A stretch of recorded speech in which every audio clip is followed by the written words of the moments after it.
Hello sir. এই সজীব, জি sir. কেমন আছো তুমি? স্যার ভালো আছি।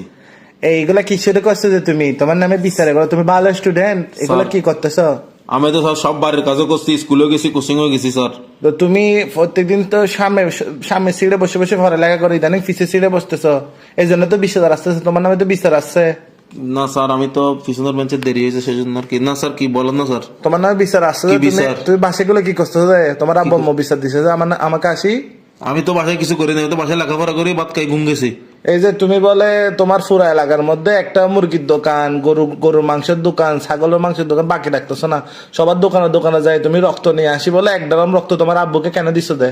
ও আচ্ছা, এরকম রক্ত দিয়ে কিসের খেলা এগুলো? খেলা তুমি খেলবে স্যার, ফুটবল? খেলি নাই তো, এগুলো খেলা এই না। কথা শোনো, জি স্যার। বেয়াদব কথাকার, তুমি খেলবে যে ফুটবল, তুমি খেলবে যে ক্রিকেট, তুমি খেলবে যে ডাঙ্গুলা, তুমি খেলবে যে লেলু খেলা, তুমি এগুলো কি করতেছো? রক্ত দিয়ে কিসের খেলা? আমি খেলা খাই নাই তো স্যার, এগুলো আমার আব্বুর রক্তের বিজনেস, যে জন্য রক্ত আনি দিছি। একদম গাল বাড়া করে দেবো, বেয়াদব কথাকার, মুখ বেয়াদব 42 কথাকার, স্যার। মুখে মুখে তরকার করো। স্যার আমি বলি তোমার আব্বু আপনাকে- রক্তের বিজনেস মানে কি? তোমার আব্বু তো কোনো মাছের ব্যবসা, ফিশারি কাটার মাছের ব্যবসা স্যার, করে, আমি আপনাকে কত সম্মানিত মানুষ। স্যার, আমি আপনাকে বুঝাই বেয়াদব বলি। ছেলে কথাকার, স্যার আমি আপনাকে একদম বুঝাই রান্না রান্না বলতেছি। ফারি ফেলবো, বেয়াদব কথা। স্যার আমি আপনাকে বুঝাই বলতেছি, আপনি আগে আমার কথা শুনেন।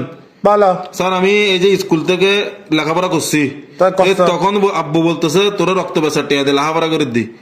হ্যাঁ, এই যে কলেজে ভর্তি হয়েছি স্যার, আপনার কাছে ভর্তিছি। এগুলো মানে কি? স্যার আমি কলেজে ভর্তি হয়েছি, হ্যাঁ, আপনার কাছে কোচিং করতেছি।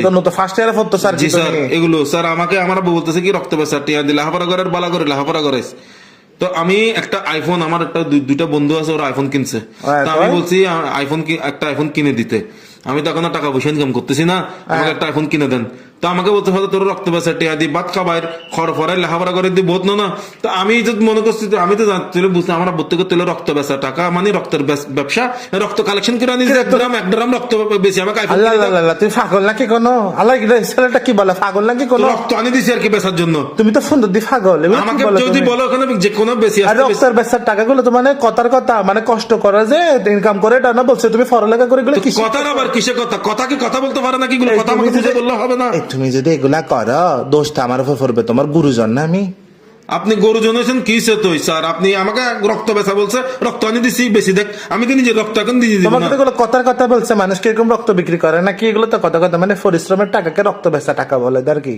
এরকম কি তুমি হইছে? তো রক্ত এগুলো জমাইতে আমার পরিশ্রম হয়েছে না? তোমাকে তোমাকে এমন মারা হবে, একদম তেল মাখি মারা হবে যে তোমাকে গাদার ফুঁদে মুখে ডলে দিতে হবে তোমার। বেয়াদব কথা। আমাকে না জানাইলে আমি না বুঝে না বললাম, আমি কি বুঝছি? তুমি এক নাম্বার একটা কুত্তর বাইছে, তাও আমি যা বুঝছি, তুমি আমি আর কালকে কি। কোচিং এ আসো, কুত্তর বাইছে। আমি যা বুঝছি।